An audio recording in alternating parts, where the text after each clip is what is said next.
Amém. Louvado e engrandecido seja o nome do Senhor. Que bom que você veio, que bom que você está aqui e nós temos a oportunidade de louvar o nome do Senhor e de também aprender mais da sua santa palavra, sermos alimentados com a palavra do Senhor. Dr. Martyn Lloyd-Jones, ele dizia que o pastor nunca deve ter medo de parar uma série que ele está fazendo para tratar de um texto, de um assunto, de um tema que o Senhor está colocando no seu coração e seguir essa direção do Espírito Santo de Deus para a igreja. Nós estamos numa série na Carta aos Coríntios, mas ontem, pensando, refletindo, com o coração ali inclinado para continuar a série, mas ao mesmo tempo sentindo a direção para outro texto, já à noite, meu coração se inclinou para o Salmo 46. E eu queria convidar você para abrir a palavra do Senhor no Salmo de número 46. Creio eu, extremamente importante para o momento que nós estamos vivendo na nossa cidade, no nosso estado. E nós vamos seguir aqui a direção que o Espírito Santo de Deus, acredito eu, está dando ao nosso coração. Então, Salmo de número 46, palavra do Senhor. Nós vamos ler todo este salmo e vamos pedir ao Senhor que aplique a mensagem deste salmo para a nossa vida. Nós vamos ler na versão ARA, Almeida, revista e atualizada, tá bom? Que é a versão padrão oficial da nossa igreja. Diz assim a palavra do Senhor, Salmo 46, do 1 ao 11. Deus é nosso refúgio e fortaleza, socorro bem presente nas tribulações. Portanto, não temeremos, ainda que a terra se transtorne e os montes se abalem no seio dos mares. Ainda que as águas tumultuem e espumejem, e na sua fúria os montes se estremeçam. Há um rio cujas correntes alegram a cidade de Deus, o santuário das moradas do Altíssimo. Deus está no meio dela, jamais será abalada. Deus a ajudará desde antemanhã. Bramam nações, reinos se abalam. Ele faz ouvir a sua voz e a terra se dissolve. O Senhor dos exércitos está conosco. O Deus de Jacó é o nosso refúgio. Vinde, contemplai as obras do Senhor, que assolações efetuou na terra. Ele põe termo à guerra até os confins do mundo. Quebra o arco e despedaça a lança. Queima os carros no fogo. Aquietai-vos e sabei que eu sou Deus. Sou exaltado entre as nações, sou exaltado na terra. O Senhor dos exércitos está conosco. O Deus de Jacó é o nosso refúgio. Vamos orar ao Senhor, pedindo a Ele que aplique essa palavra ao nosso coração. Ó Deus, louvado e engrandecido seja o teu nome. Nós queremos te agradecer porque tu és o nosso Deus. E tu és aquele que domina o trono do universo, que tem controle absoluto sobre tudo e sobre todos. Nada foge à tua soberania e ao teu cuidado. Agora, Senhor, que nós acabamos de ler a Tua palavra, nós suplicamos que o Teu Espírito Santo, que inspirou o poeta sacro, possa agora trazer luz, discernimento, intrepidez ao nosso coração e a aplicação necessária para a nossa vida à luz da Tua palavra.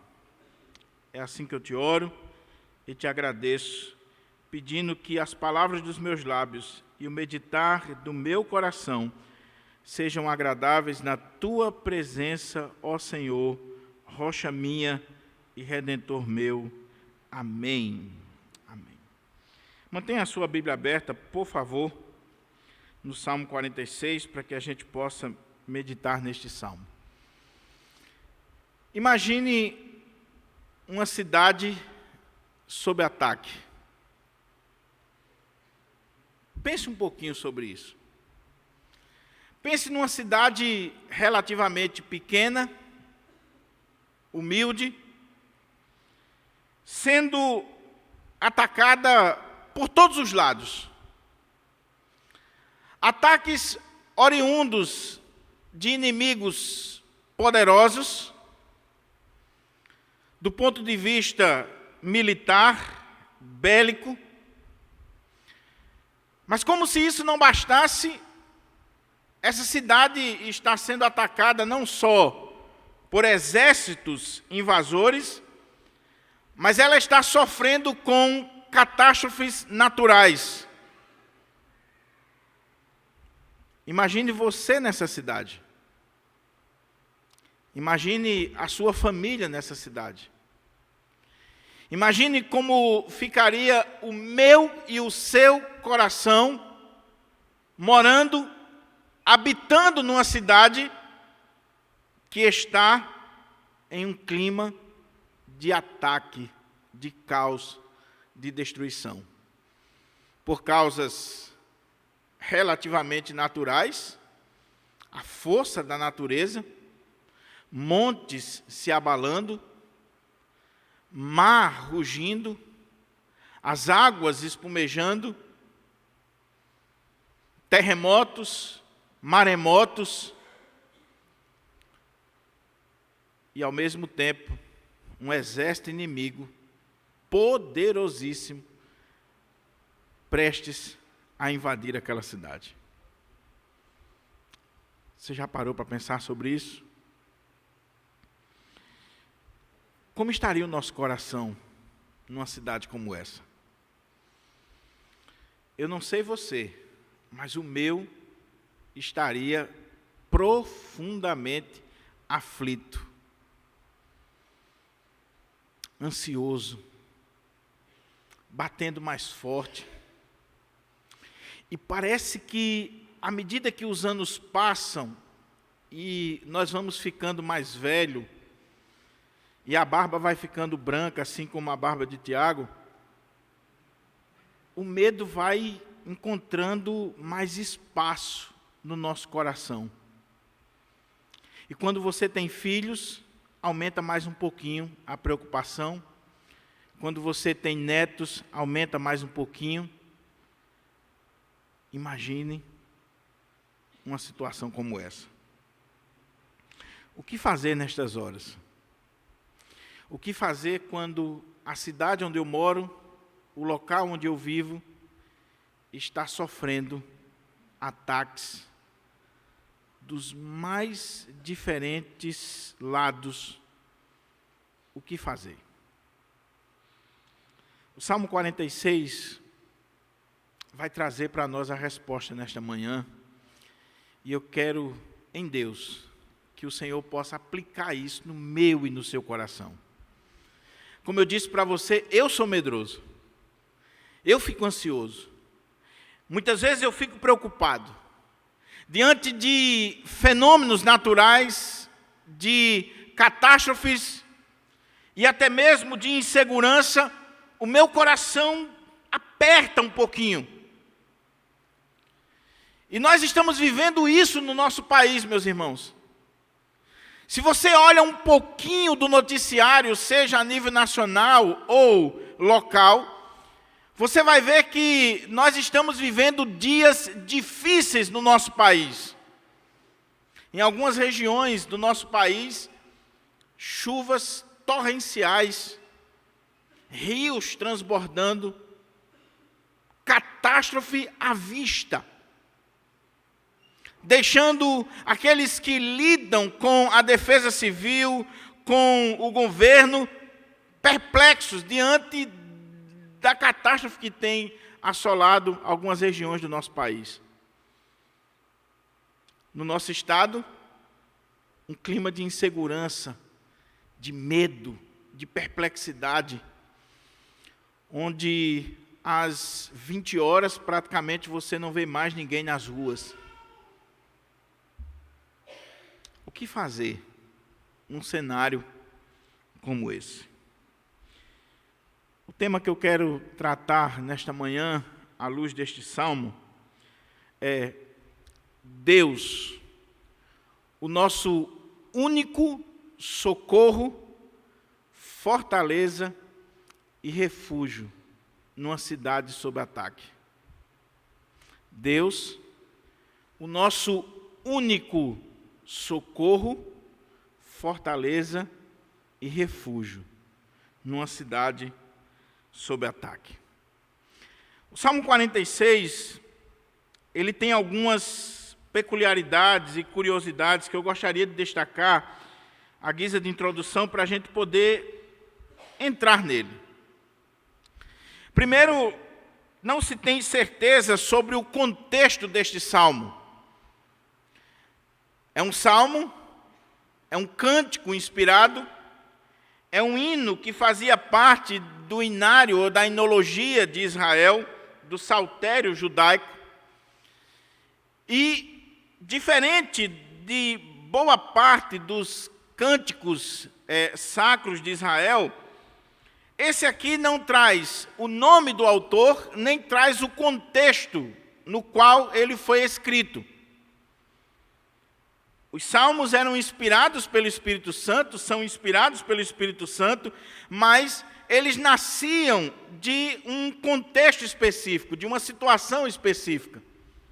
O compositor sagrado, vivendo determinadas circunstâncias, ele parava, orava, refletia, e ali, com a sua harpa, com os seus instrumentos, ele compunha uma música de louvor e de adoração a Deus, falando sobre aquela realidade que ele estava vivendo. Aqui nós não sabemos. A única informação que nós temos, se você está com a Bíblia ARA aí, por exemplo, você tem um título em negrito da Sociedade Bíblica do Brasil que diz assim: Deus é o nosso refúgio e fortaleza. Aí você tem outro título que está destacado aí, em itálico, que diz assim: ao mestre de canto dos filhos de Coré, ou Corá, em voz de soprano. Essa frasezinha que está aí, ela pertence ao Salmo. Era uma informação a mais que os autores sagrados eles colocavam para falar um pouco do contexto. Então, por isso que o título que a Sociedade Bíblica do Brasil deu está bem destacado, e a informação histórica, cultural, que faz parte da composição, que está nos textos originais, ela vem aqui com um destaque também. Muito embora não seja o texto inspirado, não faça parte estritamente do Salmo, mas, como eu disse, é uma informação que os próprios autores ou aqueles que fizeram a composição do saltério, eles colocaram para nos dar uma dica do contexto daquela música. E o texto diz que esse é um cântico, um salmo, que foi escrito, que foi composto para o mestre de canto, os filhos de Corá. Pode ser que tenha sido escrito por eles ou para eles, para os filhos de Corá. Eram responsáveis pela música no templo, talvez um grande coral no templo, e eles tiveram esse cântico sendo oferecidos para o mestre de canto colocar no contexto litúrgico do templo. Mas tem uma coisa interessante ainda, que diz que ele era para ser cantado com voz de soprano ou vozes agudas. Na língua hebraica, literalmente o que está escrito aqui é com vozes de moças. Mas os estudiosos não traduzem assim, porque há uma discussão muito grande se haviam moças no coral do templo lá em Jerusalém. Alguns querem dizer que só havia vozes masculinas, e não tinha vozes femininas, muito embora o Salmo 65, verso 25, talvez traga a ideia de que poderia sim haver moças ali. Então, os estudiosos, ao invés de traduzir com vozes de moças, traduzem com vozes agudas ou sopranos. E é um cântico marcial, é um cântico de guerra, é um cântico que é cantado como que por um exército. Imagine se fosse um coral de moças cantando um cântico marcial, uma música marcial, uma música que retrata um contexto de guerra. Talvez homens e mulheres cantando, e uns cantando estrofes, outros o coro e respostas. E o presbítero Gutenberg é quem sabe falar melhor sobre isso, que é música, eu não sou músico. Mas o ponto aqui é, nós estamos diante de um cântico marcial que pode ter sido escrito para ser cantado por um coral de moças e rapazes, e que trata desse contexto de guerra. O povo de Deus está cantando uma música marcial, uma música de um contexto de guerra. É só você ler o Salmo que você vai ver que ele está falando de guerra, que ele está falando de um contexto de guerra. E nesse contexto de guerra, ele vai terminar dizendo assim: aquietai-vos e sabei que eu sou Deus. Em outras palavras, ele vai dizer assim: parem de lutar, como está na NVI. Parem de lutar, sossegai, saibam que eu sou Deus. Quando ele manda o povo ver o exército inimigo todo destruído, sem a necessidade do povo levantar as mãos. Mas a última coisa que eu quero colocar é que este salmo, ele também retrata um contexto de gratidão. E é muito interessante isso, porque o que está acontecendo aqui? Quando a gente lê o salmo com toda a questão poética e a própria licença poética que toda canção tem, nós começamos a imaginar que o que está sendo cantado aqui, o que está sendo sugerido para o coral sacro entoar diante do Senhor, é um cântico de guerra, um cântico marcial, um cântico que vai chamar o povo de Deus a aquietar-se, a sossegar, mas também é um cântico que está agradecendo a Deus, é um cântico de gratidão. É um cântico que expressa a gratidão do coração do povo de Deus por um grande livramento. A cidade estava em guerra, a cidade estava para ser destruída, abalada, mas Deus deu livramento ao seu povo. Deus deu vitória ao seu povo. Deus destruiu os seus inimigos. E por causa disso, o seu povo vai cantar esse cântico de guerra, mas de uma guerra que já foi vencida pelo Deus Todo-Poderoso. Aquele que trouxe a vitória para o seu povo. Aí a grande questão é: que momento foi esse na vida de Jerusalém ou do povo de Deus? Qual era o contexto? Jerusalém muitas vezes foi atacada na história. Jerusalém teve vitórias em muitos momentos. Mas qual seria o momento deste salmo? E se você ouvir os mais diferentes pregadores, você vai ver que eles vão dar contextos e mais contextos. Porém, eu vou seguir aqui a linha do reformador João Calvino, e que boa parte dos teólogos reformados seguem, muito embora nós não possamos afirmar estritamente que foi esse o contexto. Mas o que mais se aproxima no Antigo Testamento para esse contexto aqui que está sendo pintado pelo Salmo, talvez seja a vitória que o Senhor deu ao rei Ezequias. Se você ler lá no livro de 2 Reis, capítulo 18 e capítulo 19, segundo livro das Crônicas, capítulo 32, e se você ler o livro do profeta Isaías, capítulo 36 e 37, você vai ver a vitória que Deus deu ao povo de Israel, a Ezequias como rei de Israel, em um momento extremamente difícil. O que estava acontecendo?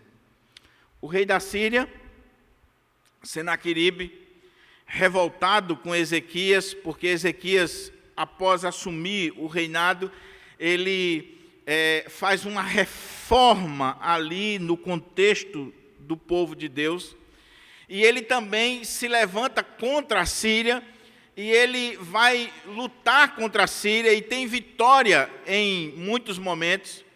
Ele consegue trazer de volta algumas localidades, ele não quer mais esse jugo, e de repente Senaqueribe, lá na frente, manda mensageiros para Ezequias, dizendo: olha, vocês são fracos, vocês estão querendo se levantar contra mim, mas quem são vocês? Quem é você, Ezequias? Vocês estão confiando no Egito? É por isso que vocês estão se levantando contra mim? O Egito, esse pedaçozinho de cana quebrada aí, vocês estão depositando a confiança nele? Ou vocês estão confiando no seu Deus?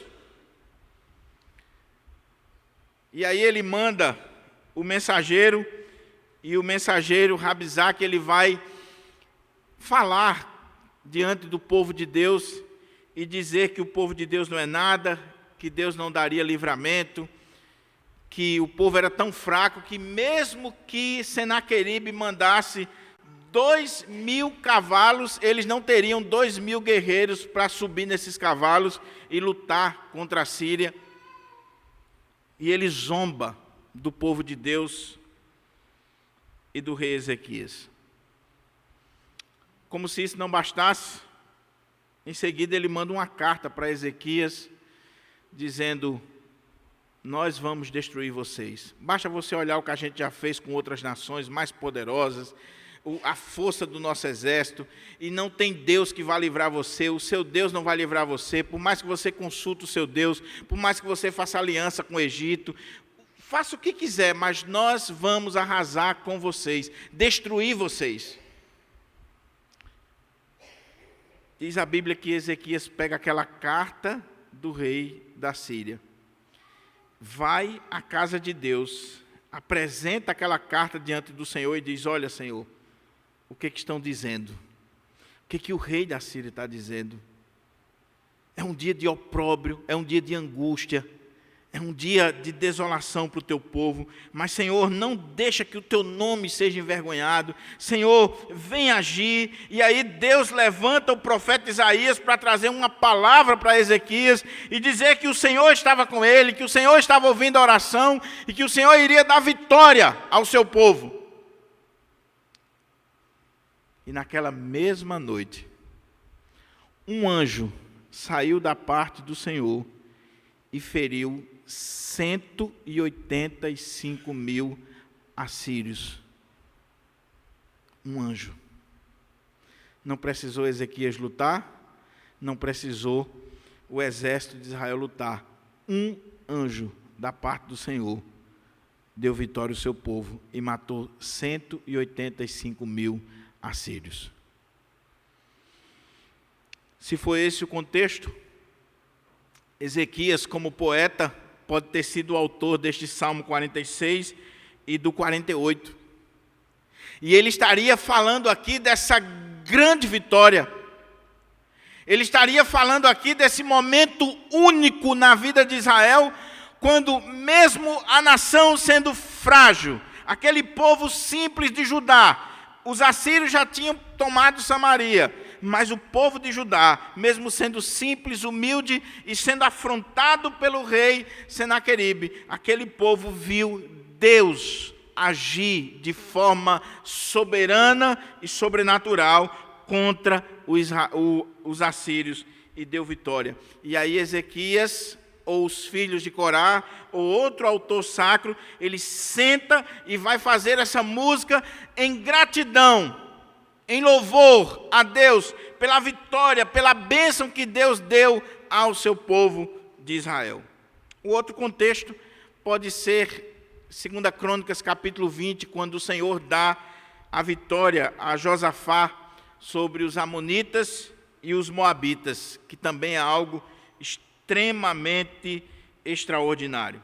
Mas eu vou seguir aqui a linha do reformador João Calvino, que entende que quando nós juntamos o contexto de Ezequias e o Salmo 46, a imagem fica muito lúcida, muito clara, e retrata para nós aquilo que está sendo aqui passado pelo Espírito Santo de Deus. Então, com isso em mente, vamos ler o Salmo e extrair dele aqui algumas lições para a nossa vida.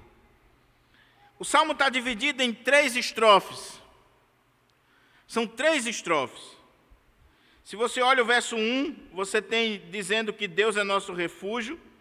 Se você olha o verso 7, diz que o Deus de Jacó é o nosso refúgio. E se você olha o verso 11, diz mais uma vez que o Deus de Jacó é o nosso refúgio. Você tem aqui a divisão das estrofes desse cântico sagrado. Então, a primeira estrofe vai falar sobre Deus como aquele que é o nosso refúgio e fortaleza, socorro bem presente nas tribulações. Os estudiosos, quando olham para esse salmo, eles veem aqui não só essas 3 estrofes, mas eles veem aqui 3 divisões com temas muito claros, muito lúcidos para nós. Primeiro, se você olhar a primeira estrofe, vai falar que Deus é. Se você olhar a segunda estrofe, o salmo vai falar que Deus está. E se você olha a terceira estrofe, vai falar que Deus faz. Deus é, Deus está, Deus faz. Ou podemos olhar como outros estudiosos olham para o salmo e diz que na primeira estrofe nós temos aqui a proteção de Deus diante do caos na natureza. Se você olha a segunda estrofe, você vai ver aqui o poder de Deus agindo no meio do seu povo. E se você olha a última estrofe, você vai ver aqui a presença de Deus na segunda e a terceira, o poder de Deus em ação na vida do seu povo. Então vamos olhar aqui o texto e procurar, com a ajuda do Espírito Santo, aplicar ele para o meu coração e para o seu coração. Primeiro, verso 1 até o verso 4. Olha como é que diz a palavra do Senhor. Deus é nosso refúgio e fortaleza, socorro bem presente nas tribulações. Portanto, não temeremos, ainda que a terra se transtorne e os montes se abalem no seio dos mares, ainda que as águas tumultuem e espumejem, e na sua fúria os montes se estremeçam. Há um rio cujas correntes alegram a cidade de Deus, o santuário das moradas do Altíssimo. Qual é a cena que está aqui? Imagine a seguinte cena: uma catástrofe,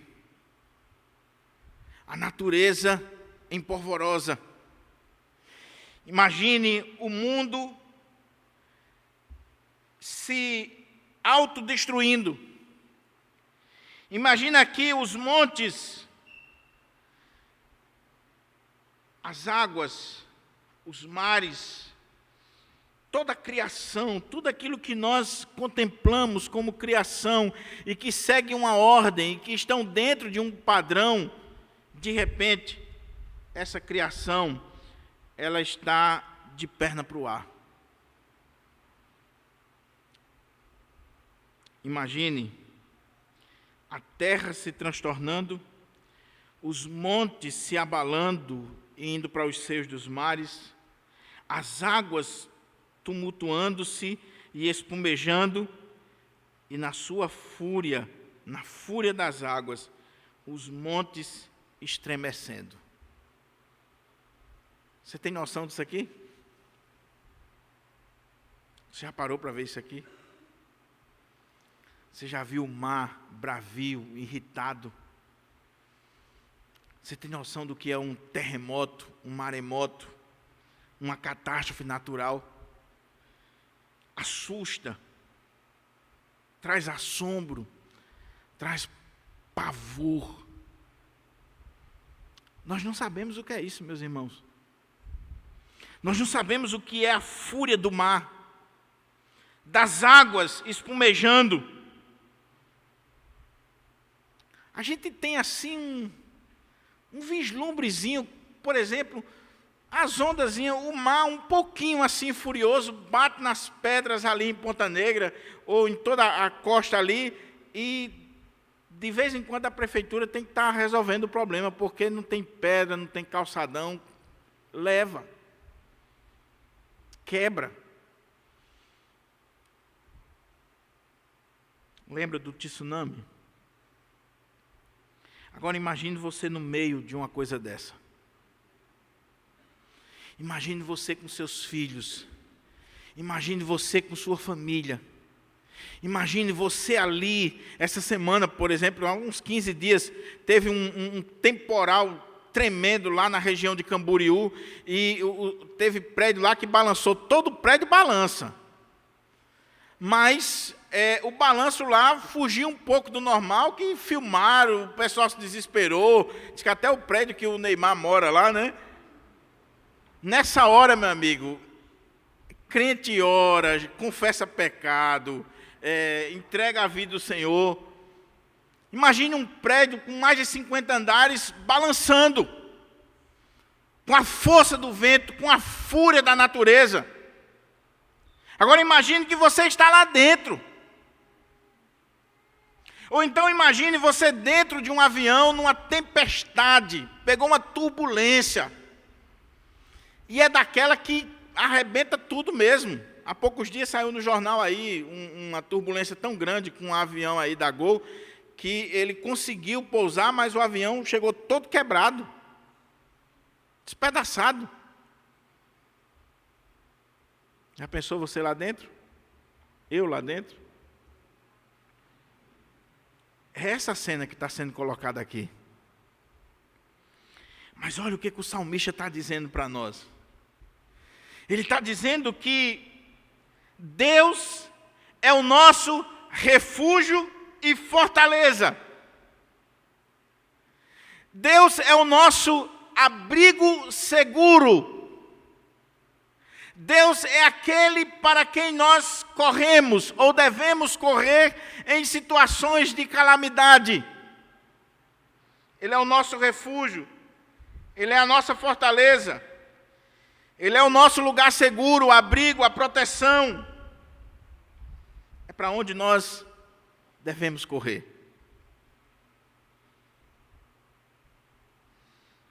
Mas o texto não para aí. Ele diz: Deus é nosso refúgio e fortaleza, socorro bem presente. Se você gosta de marcar a Bíblia, bem presente nas tribulações. E tribulação aqui poderia ser traduzida como angústia, apertos, becos sem saída, situações adversas, situações que nos entrincheiram, situações que encurralam a nossa vida, que nos colocam no canto da parede, que você olha e diz: eu não tenho para onde ir, eu não tenho o que fazer, agora acabou. Tribulações, angústias, crises,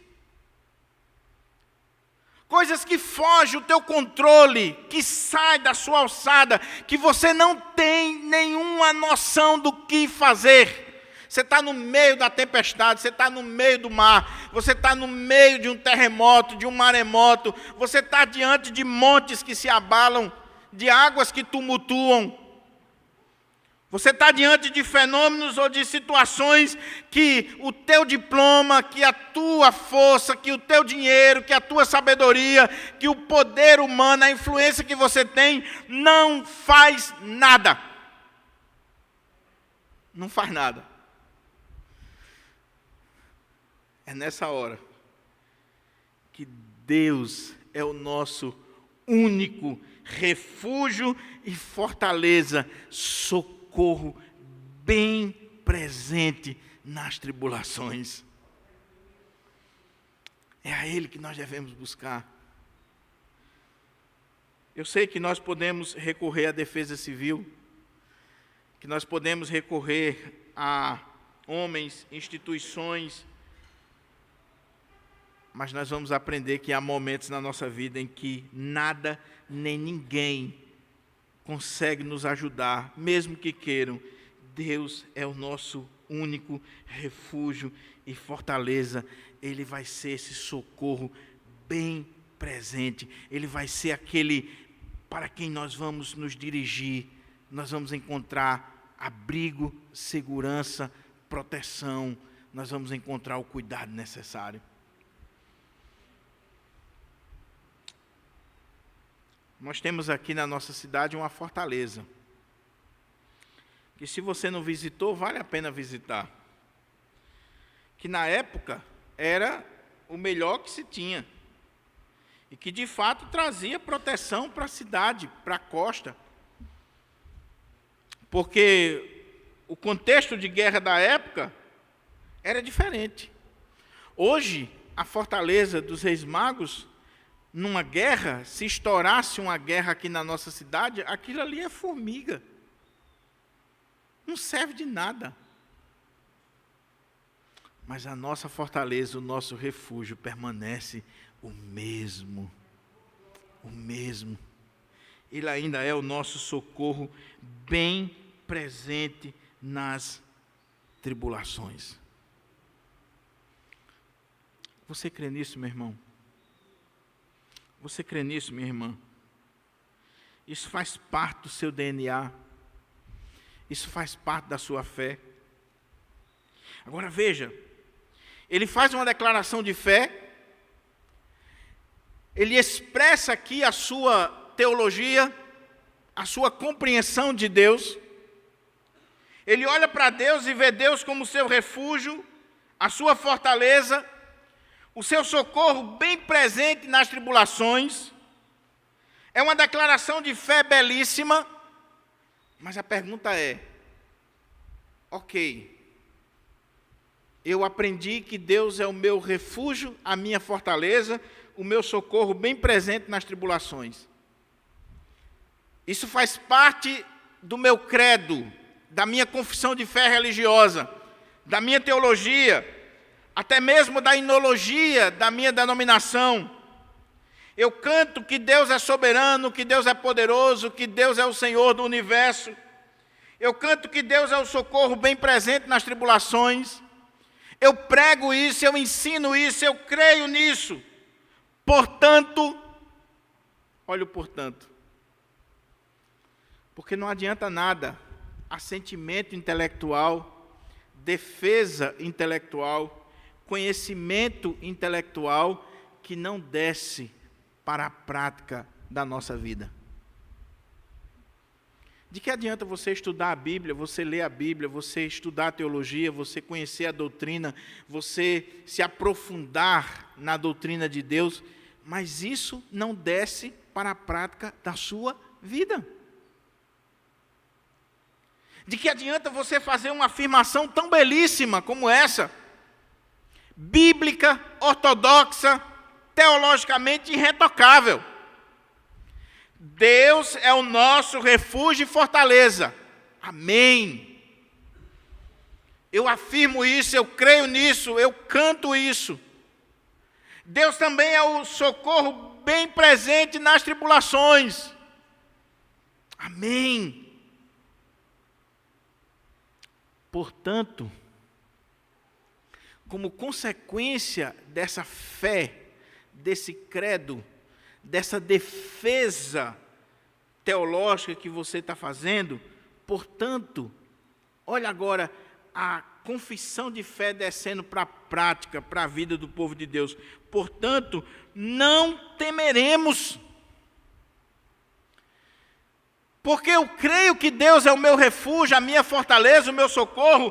Portanto, não temeremos. E não temeremos ainda que.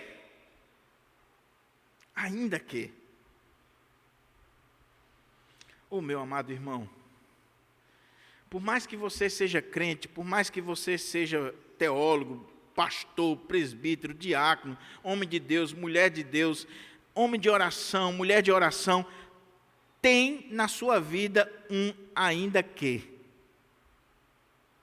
Não tenha dúvida disso. Portanto, não temeremos, ainda que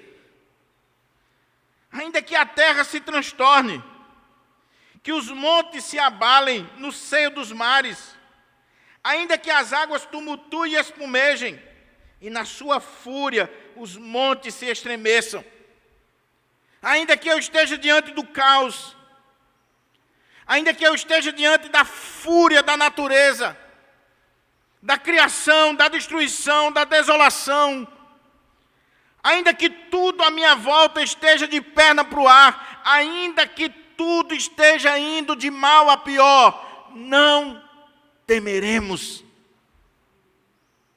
Não temeremos.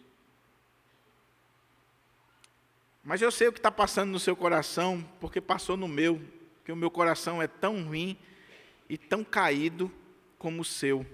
Precisa da graça de Deus todo dia. O Salmo está dizendo isso, mas como é que você não fica com medo? Será que o Salmo não está errado? Porque Deus é o meu refúgio, a minha fortaleza, o meu socorro bem presente nas tribulações, então não vou temer. Isso significa que eu vou sair de qualquer jeito? Isso significa que o mar vai estar bravio e eu vou entrar dentro do mar?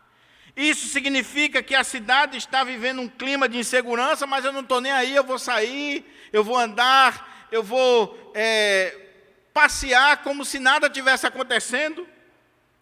Isso significa dizer que eu vou fazer essa declaração de fé, não tenho medo de nada, nada me causa temor, e aí eu vou agir de forma irresponsável, irrefletida, antibíblica, eu vou tentar a Deus?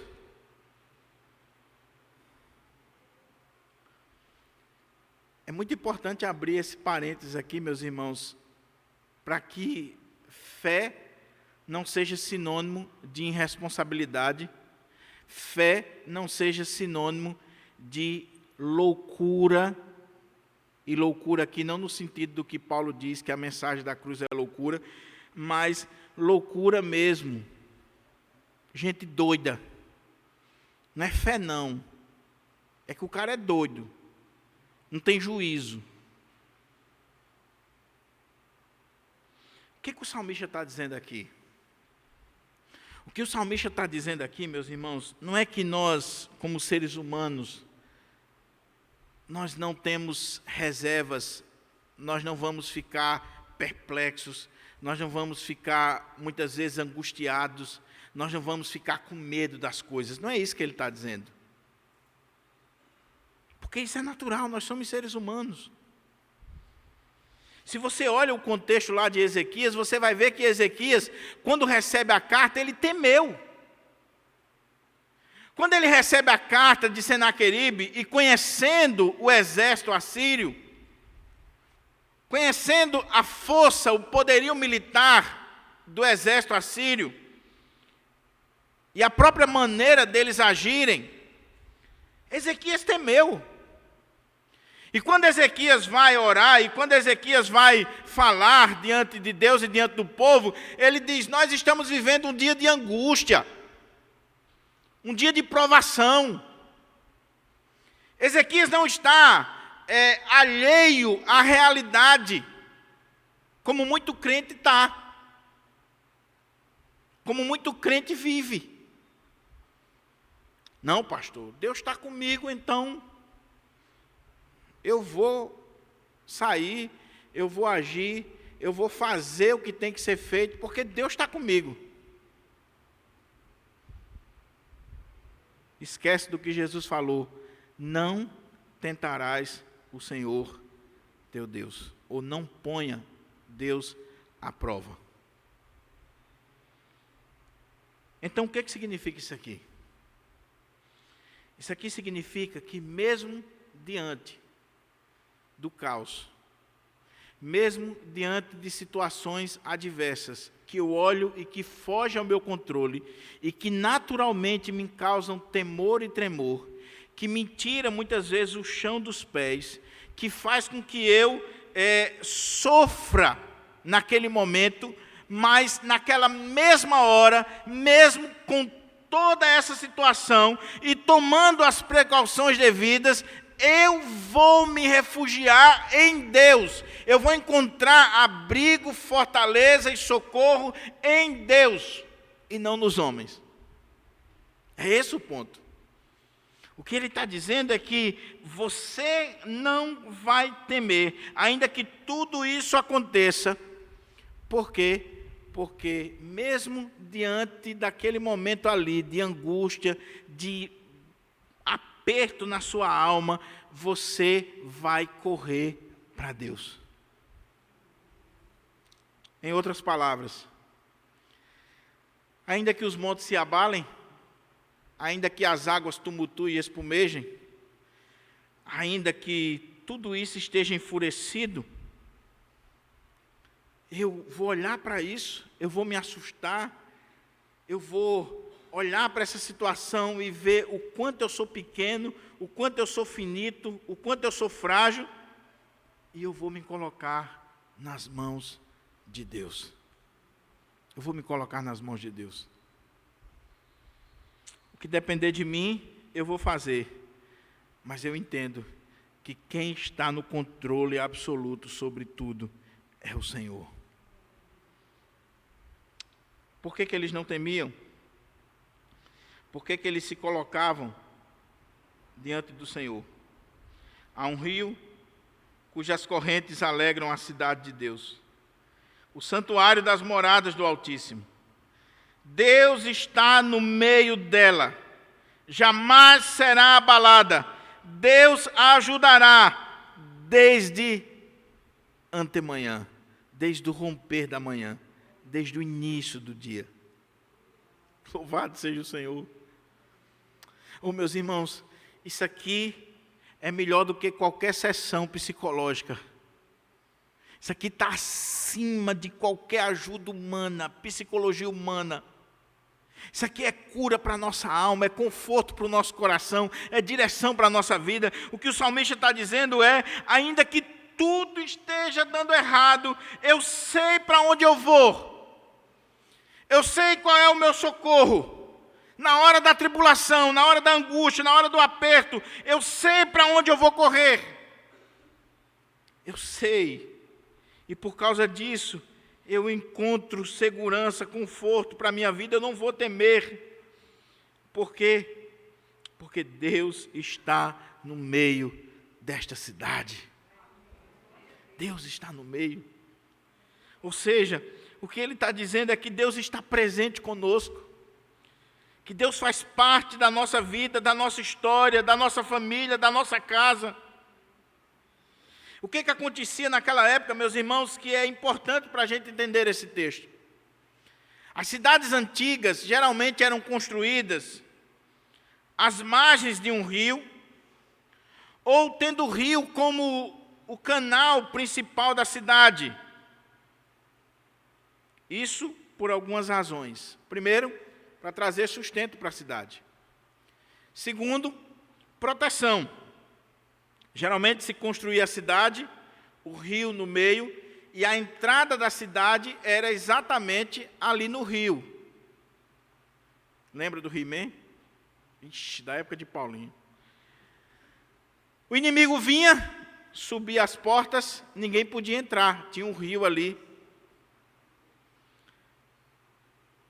Os assírios, com a sua destreza de guerra, o que eles faziam?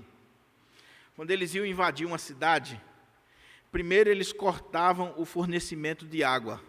Eles mudavam a direção do rio. Eles não tinham pressa, eles eram estrategistas. Eles cortavam o fornecimento de água, a cidade está murada, fechada, e aí as pessoas estão lá dentro. Enquanto tem comida, ainda tem água ali, eles estão bem. Acabou a comida, acabou a água, o desespero começa a bater, e aí alguém tem que sair para ir buscar comida. E quando saíam, eram mortos. O que eles faziam? Pegavam esses mortos, jogavam para dentro da cidade, os seus corpos. Aquilo trazia doenças, infecções, podridão. Quando aquele povo já estava desesperado, eles se rendiam, ou então aqueles inimigos entravam e todo mundo fraco era completamente destruído. Então o rio era sinônimo de proteção, de vida para aquela cidade. Jerusalém não tem rio. Jerusalém é uma cidade cercada de montanha, mas que a cidade em si não tinha rio. Por isso que alguns estudiosos dizem que pode ser que o salmista está falando aqui do santuário celestial e não da Jerusalém física. Porque em Jerusalém, Ezequias tinha construído um aqueduto que trazia água para a cidade. Mas o ponto aqui é que quando o salmista está manifestando a sua visão de Deus, e ele está encontrando conforto em Deus, ele está dizendo assim: portanto, não temeremos, ainda que a terra se transtorne e os montes se abalem no seio dos mares, ainda que as águas tumultuem e espumejem, e na sua fúria os montes se estremeçam. Há um rio cujas correntes alegram a cidade de Deus, o santuário da morada do Altíssimo. Deus está no meio dela, jamais será abalada. Em outras palavras, o que o salmista está dizendo é: a nossa proteção não vem do rio em si, físico. Esse rio aqui é um rio que é sinônimo e que é símbolo da presença de Deus. Aquilo que um rio natural significava para os pagãos, para o povo de Deus, é Deus que está no meio da cidade. O que traz proteção para a cidade não são as coisas naturais, é Deus que está no meio da cidade. E Deus estando no meio da cidade, jamais será abalada. O ponto aqui é: Deus está conosco. Se Deus está conosco, se Deus é o nosso refúgio, se Deus é a nossa fortaleza, se Deus é o nosso socorro bem presente nas tribulações, se Deus está no meio da cidade, essa cidade jamais será abalada.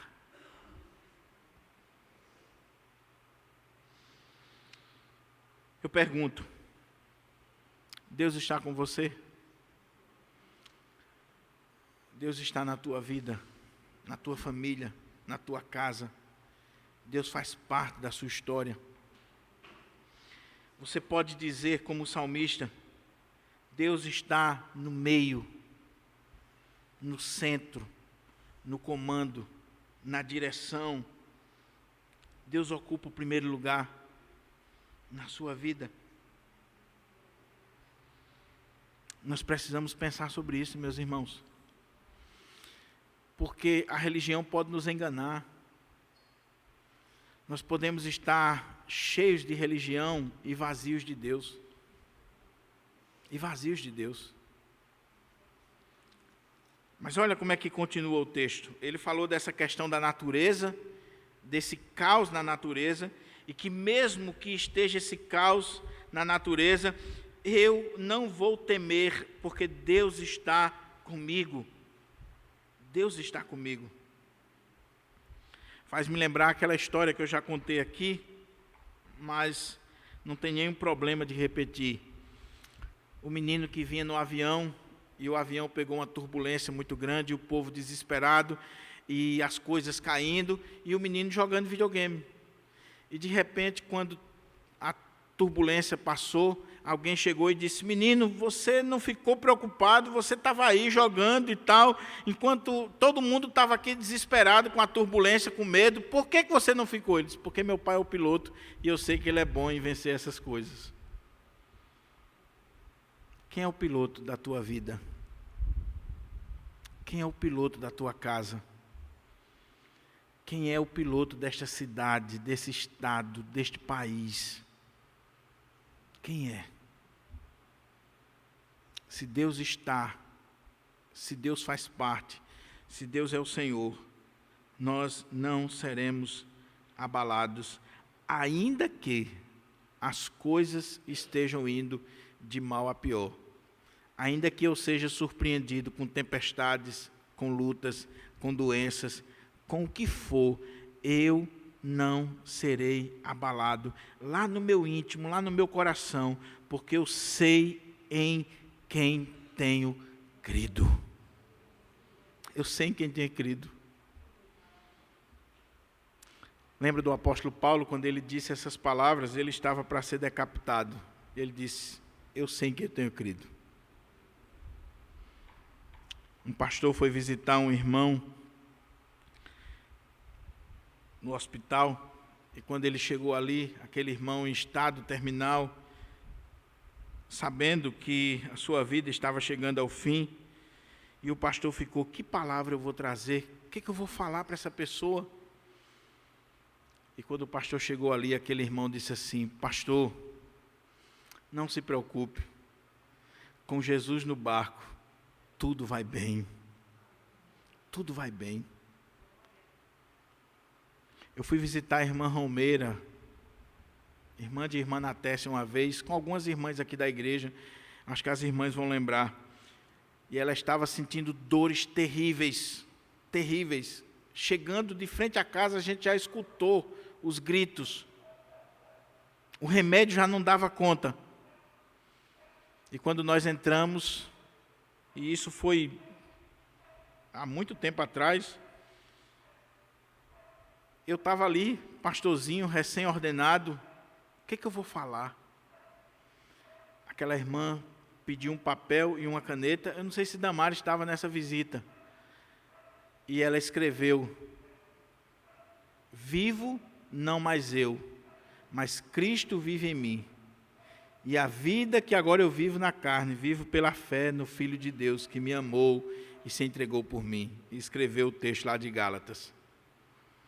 Eu fui ali levar uma mensagem, e eu saí com a mensagem.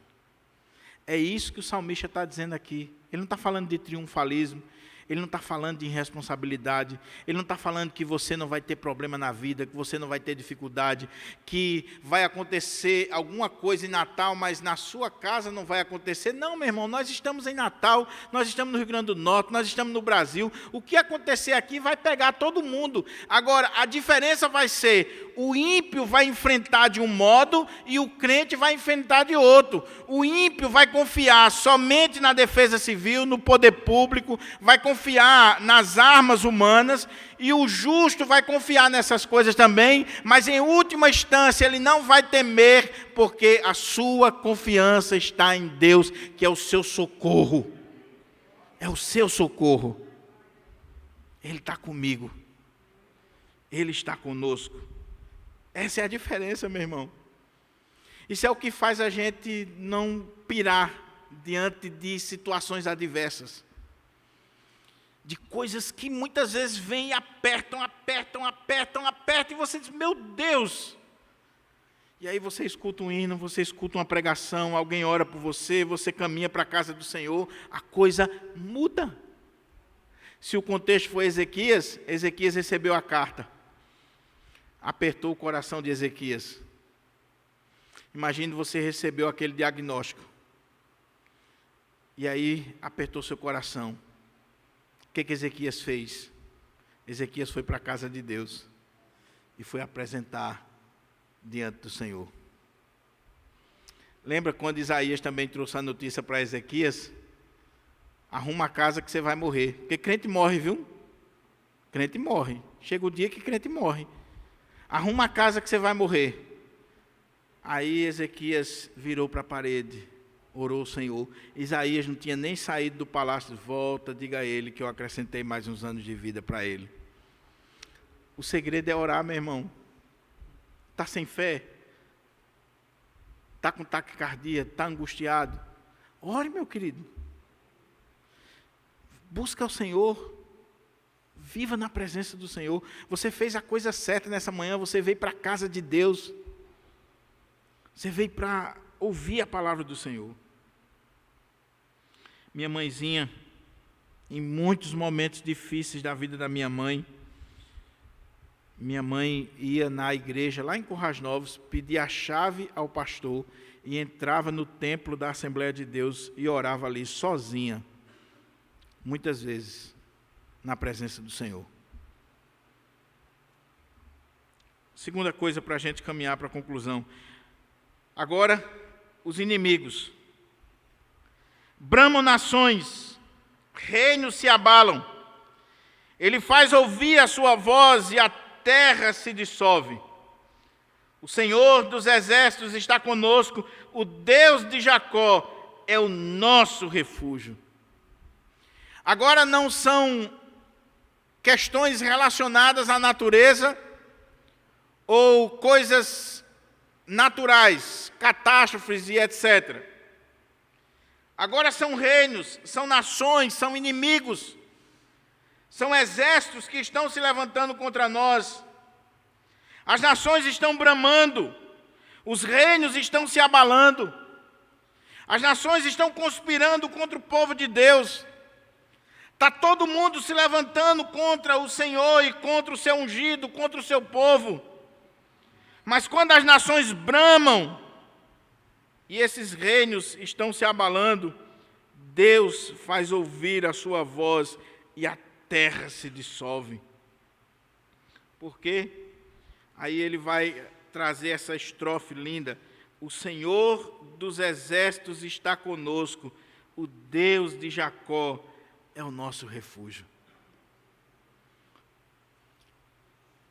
Às vezes os problemas da nossa vida não são as causas naturais, fruto da natureza em si, das circunstâncias que estão à nossa volta. Às vezes o problema das nossas vidas são pessoas, são nações, são inimigos, são reuniões que são feitas para nos destruir, inimigos que se juntam para nos destruir. Mas só precisa Deus levantar a sua voz para que qualquer plano, qualquer estratégia humana seja dissolvida, que a terra se dissolve diante do Senhor. Deus está conosco, Ele é o Senhor dos exércitos, Ele é o Deus de Jacó, Ele é o nosso refúgio. Tem gente se levantando contra você? Tem inimigos se levantando contra você? Tem pessoas querendo o seu mal, querendo lhe destruir? Por mais forte que elas sejam, saiba que o seu Deus, aquele que está em você, é maior do que os seus inimigos. Ezequias estava olhando aquele exército, aquele rei, as suas ameaças, as suas afrontas. Mas Ezequias sabia que Deus era o seu refúgio, a sua fortaleza, o seu socorro bem presente nas tribulações. A tribulação bateu à sua porta e agora não era uma catástrofe natural, agora era um rei inimigo que se levantou contra ele. E olhando do ponto de vista humano, ele não tinha o que fazer. A batalha estava perdida. Então eu pego essa carta, esse ofício que foi enviado pelos meus inimigos, e eu sei a quem eu vou apresentar, eu vou colocar diante daquele sobre o qual, quando as nações bramam, quando os reinos se abalam, ele faz ouvir a sua voz e a terra se dissolve. Ele é o Todo-Poderoso, ele está no controle de todas as coisas. E quando Ezequias coloca aquela carta diante do Senhor e ora diante do Senhor e fala com o Senhor e apresenta diante do Senhor, o Senhor lhe diz: eu lhe darei vitória. eu vou agir. E manda o profeta trazer uma palavra para ele, dizendo assim: não temas, Ezequias, não temas, não tema os seus inimigos. Ele está afrontando não a você, ele está afrontando ao Deus Todo-Poderoso. Muitas vezes, meus irmãos, as pessoas estão se levantando contra nós, e não necessariamente é contra nós que ela está agindo contra o nosso Deus. Se você é fiel, se você está correto, se você está realmente diante do Senhor. Lembra de Paulo? Perseguindo a igreja, e aí quando o Senhor derruba ele, diz: Saulo, Saulo, por que me persegues? Ele não diz: por que você está perseguindo a igreja? Por que você está me perseguindo? Porque quando você está perseguindo um verdadeiro crente, um verdadeiro cristão, um homem de Deus, uma mulher de Deus, você está perseguindo em última instância ao Senhor da vida dele ou dela. Senaqueribe não estava afrontando apenas a Ezequias, ao povo de Judá. Senaqueribe estava afrontando o Deus de Israel. E por mais que ele fizesse alianças, ou que ele se achasse pronto para vir contra o povo de Deus, Deus era mais poderoso do que ele. Mas a última parte do Salmo, para a gente concluir. Agora, o salmista, inspirado pelo Espírito Santo, ele faz um convite para nós, ou melhor, uma convocação para mim e você. E se o contexto for o de Ezequias, imagina a cena. Ezequias recebeu a afronta. Ezequias tem diante de si a carta e ele vai apresentar essa carta diante do Senhor, porque o Senhor é o seu refúgio, a sua fortaleza, o seu socorro. E agora, após o Senhor ter respondido e mandado o profeta, o Senhor manda um anjo, e aquele anjo, numa noite, destrói e mata 185 mil do exército assírio. De forma poética, o autor sacro diz assim: vinde, contemplai as obras do Senhor, que assolações efetuou na terra. Ele põe termo à guerra até os confins do mundo, quebra o arco, despedaça a lança, queima os carros no fogo. Aquietai-vos e sabei que eu sou Deus, sou exaltado entre as nações, sou exaltado na terra. Se o contexto for o de Ezequias, é como que o autor está dizendo assim: vem cá, Judá, vem cá, povo de Jerusalém, vamos sair aqui fora e vamos olhar os nossos inimigos agora, o exército de Senaqueribe. Olha o que aconteceu com eles. Estão todos mortos, destruídos. Quem matou? Um anjo só. Matou todos. O Senhor é aquele que põe termo à guerra até os confins do mundo. O Senhor é aquele que quebra o arco, que despedaça a lança, que queima os carros no fogo. É aquele que guerreia por nós e que tem poder.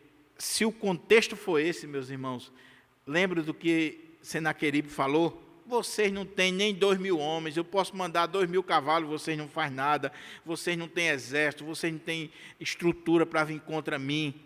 Ele esqueceu que o Senhor de Ezequias e daquele povo é aquele que põe termo à guerra, que quebra o arco, despedaça a lança, queima os carros no fogo.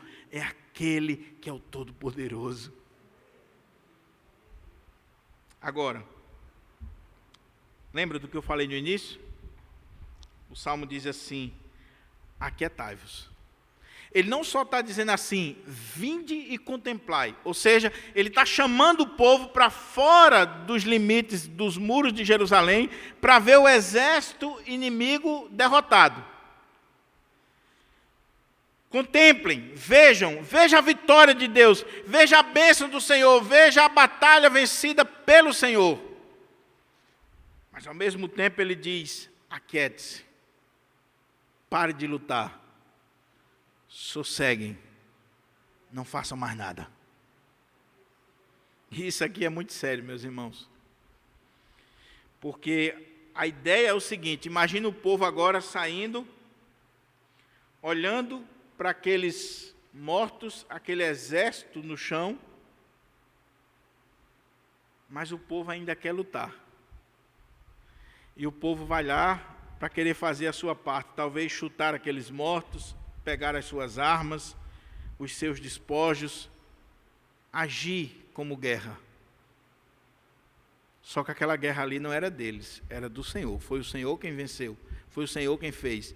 Então ele está dizendo: pare de lutar, aquiete-se, saiba que eu sou Deus. Saiba que essa batalha é minha, essa guerra é minha, não de vocês. Essa luta aqui não é sua, essa luta aqui é minha. Então, pare de lutar, aquiete-se, sossegue. É uma ordem que está sendo dada. E saibam que eu sou Deus, e sou exaltado entre as nações. Sou exaltado na terra. Eu sou exaltado não só em Israel, sou exaltado nas nações, na terra como um todo.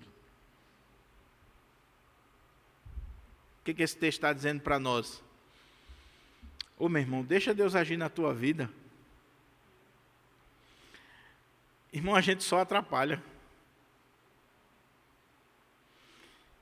Às vezes, por mais que Deus já tenha dado a vitória, Deus já tenha abençoado, Deus já tenha derrotado o inimigo, Deus já tenha feito, mas a gente continua querendo lutar com as nossas armas, com as nossas forças, com a nossa inteligência, com a nossa sabedoria. Tem momentos na vida que o Senhor diz: avance, lute, possua a terra, marche. Tem momentos na nossa vida em que Deus diz: pare, aquiete-se, sossega seu coração, saiba que eu sou Deus. É fácil? É simples? Claro que não, meu irmão. Claro que não. Eu preciso aplicar isso aqui para a minha vida, assim como você precisa aplicar na sua vida. Muitas coisas da nossa vida, nós precisamos lembrar dessa palavra do Senhor. Meu filho, minha filha, aquiete-se, saiba que eu sou Deus. Que eu sou Deus. Sossega teu coração. Acalma teu coração. O Senhor dos exércitos está conosco. Olha mais uma vez aqui a dica poética das estrofes, como que o coro. O Senhor dos exércitos está conosco.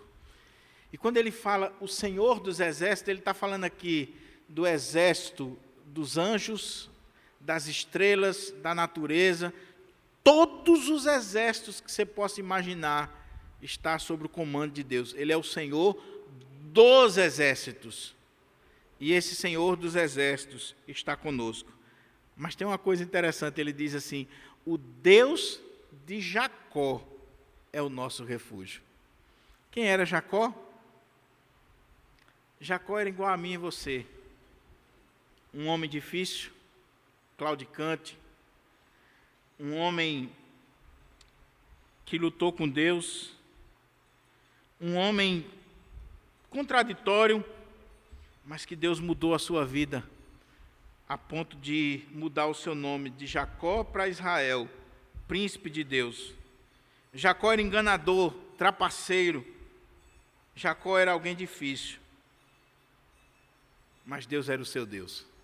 O que esse salmo está dizendo aqui? É que Deus é o Deus não só pura e simplesmente de Israel, o príncipe. Ele é o Deus de Jacó, o fraco, aquele que tem uma natureza ruim, aquele que é volúvel, aquele que tem uma vida que só a misericórdia do Senhor. É o meu Deus, é o seu Deus. O Deus de Ana, de Maria, de Sebastião, de José. O Deus, o nosso Deus, que é o Senhor dos exércitos, é o nosso refúgio e fortaleza. O que esse texto está colocando para nós?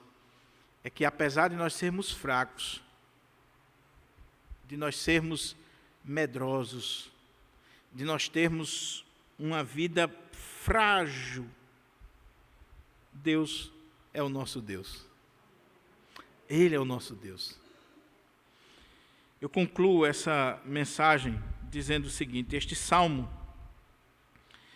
ele é conhecido na história da igreja como o Salmo de Lutero, porque foi baseado neste salmo que Lutero compôs o grande cântico da Reforma Protestante e que ainda hoje é entoado no mundo inteiro: Castelo forte é o nosso Deus.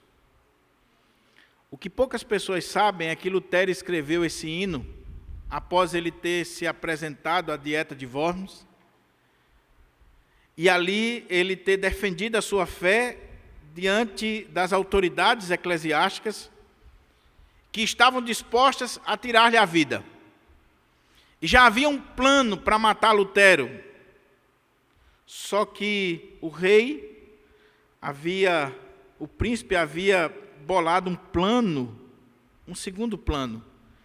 E na volta dessa dieta, Lutero é sequestrado, levado para um castelo, e ali ele fica naquele castelo, ele traduz a Bíblia, ele escreve cânticos, cartas e documentos, e ele está ali protegido. Mudaram seu nome, esconderam Lutero. Só que lá fora o clima está adverso, a situação está terrível. Lutero está sabendo que há guerras, os camponeses, que há perseguição, que tem gente morrendo, tudo, e ele está aqui protegido num castelo, sob os cuidados do príncipe, ele está ali protegido. Aí Lutero tem a inspiração de escrever o hino: Castelo forte é o nosso Deus. O que ele está querendo dizer naquele cântico? É que o seu refúgio, a sua fortaleza, não era aquele castelo em si, mas que a sua verdadeira fortaleza, o seu refúgio, o seu socorro, era o Senhor. E por isso não temos que temer, não temos que temer os inimigos, não temos que temer nada nesse mundo. Porque mesmo que a morte, enfim, chegue na nossa vida, veja que Lutero não é triunfalista, teólogo da prosperidade, irresponsável. Ele está dizendo, ainda que eles consigam tirar a minha vida, eu não vou temer isso, porque se a morte enfim chegar e tudo aqui findar, com ele reinaremos. Com ele reinaremos. E é quando ele vai sair daquele castelo e ele vai enfrentar tudo e todos com essa verdade no seu coração. E diz a história que Lutero, toda vez que se sentia fraco, porque ele era ser humano como eu e você, ele lia de novo o Salmo 46, ele meditava, ele pregava, ele cantava o Salmo 46 e ele recebia forças para caminhar. A minha oração é que nesta manhã, eu e você, eu estou pregando para mim, estou pregando para você, nós venhamos encontrar forças no Salmo 46 para a caminhada da nossa vida.